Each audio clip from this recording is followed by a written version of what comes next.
When she talks, I hear the revolution in her hips. Says revolution. When she walks, the revolution's coming in a kiss. What is the revolution? Rebel girl, rebel girl, you are the queen of my world. We're going to be talking about straw feminists, and that's a really common trope that's used in Hollywood today.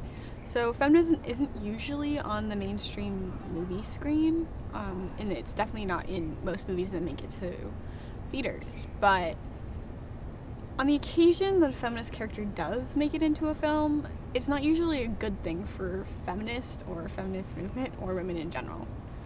And that's because oftentimes the feminism that's depicted by Hollywood is not feminism at all, doesn't reflect any actual feminist movements or feminist ideas. So the straw feminist is a character that's put into place in order to delegitimize feminism by making feminists seem over the top, ridiculous, and oftentimes unnecessary.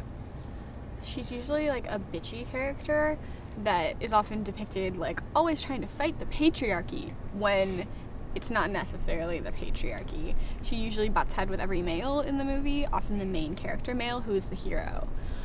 She's also often probably makes references to bra burning or to not shaving, and it's often like trying to portray these stereotypes as feminism and feminists as these weird creatures that you don't want to be associated with.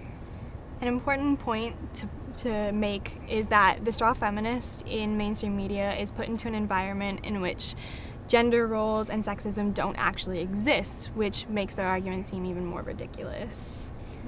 They're often like what people term feminazis, where they're constantly critiquing the world around them, which a feminazi is not a good term to be called, and it's associated with the mainstream feminist movement because of the straw feminist character.